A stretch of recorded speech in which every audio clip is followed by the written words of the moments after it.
Bueno, en conclusión, y acá esto es a modo como de síntesis o de una primera síntesis, la autora propone un nuevo modelo de comunicación, que es el que ustedes tienen en el esquema, ¿sí? Es el gráfico que ustedes tienen en el apunte, quise decir.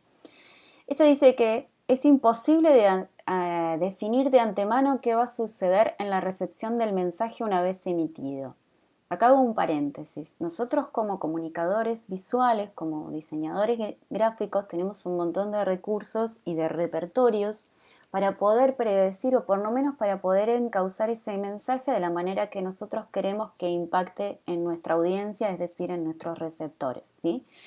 Pero no podemos a ciencia cierta definir qué es lo que va a pasar una vez que sea emitido, ¿sí? No podemos aventurarnos a precisar que nuestra audiencia va a interpretar exactamente como nosotros queremos ese mensaje. Siempre va a haber una desviación mínima, más grande, tolerable, intolerable, que va a ser la que nos va a determinar si fue eficiente o fue eficaz nuestra pieza de diseño, pero es imposible saber qué va a pasar luego que nosotros lanzamos nuestro mensaje, ¿sí? Otra cosa que ella dice, que lo decíamos al principio, que el intercambio de mensajes no es lineal como lo plantea Jacobson. Si ustedes ven el esquema de Jacobson, emisor, mensaje y receptor están como al mismo nivel y parece como que el mensaje circula perfectamente como un trencito que va de una punta a la otra y no le pase algo. Ella dice que el intercambio de mensajes no es lineal y que no está determinado desde la concepción o desde la producción y tiene que ver con esto de revalorizar o de poner en valor también al receptor como un sujeto activo. Jacobson sostenía que el mensaje estaba definido desde la emisión y que el receptor lo único que hacía era decodificarlo. Era como más o menos que el mensaje estaba inoculado, se inyectaba en el receptor y no sufría ningún tipo de alteración. Por eso, de alguna manera uno podría decir que Jacobson no estudiaba los errores de la comunicación porque para él no existían, ¿sí? Según la autora, cuando ocurre un malentendido, un error, o una incomprensión por parte del mensaje, lo que sucede no es una excepción al funcionamiento de este proceso de comunicación o de este intercambio de mensajes. No es una falla, sino que estamos ante un modelo partido en el cual suceden cosas diferentes en la producción y en la recepción. Pues el sentido del mensaje no es el mismo en la producción que en la recepción, y ahí se apoya el hecho de que el código no es homogéneo, ¿sí?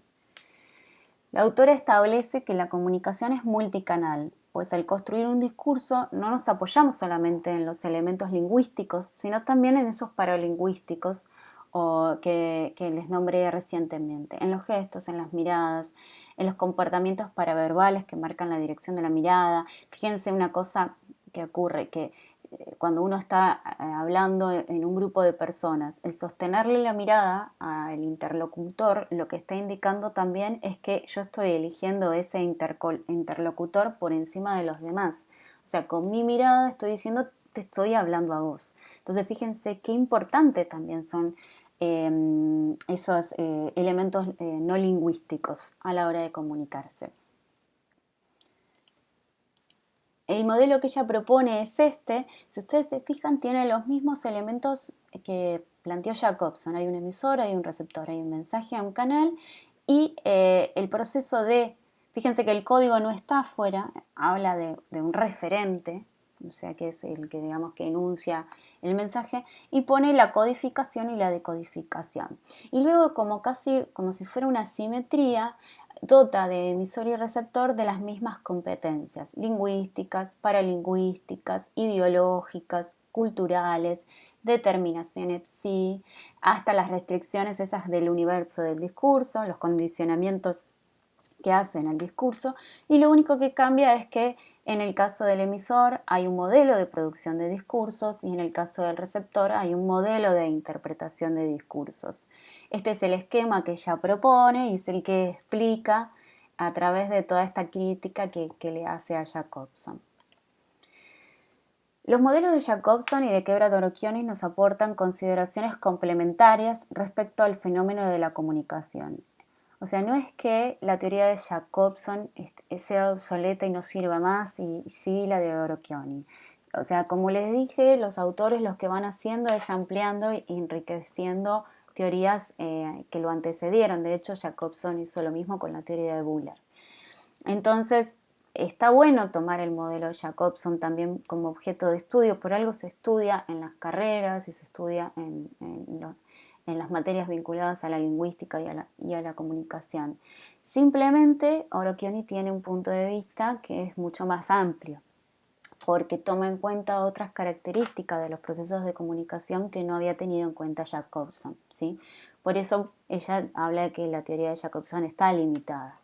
La perspectiva de Jacobson considera las cualidades del lenguaje y de hecho uno de los aciertos de su teoría fueron las 6 funciones del lenguaje que vimos la clase pasada.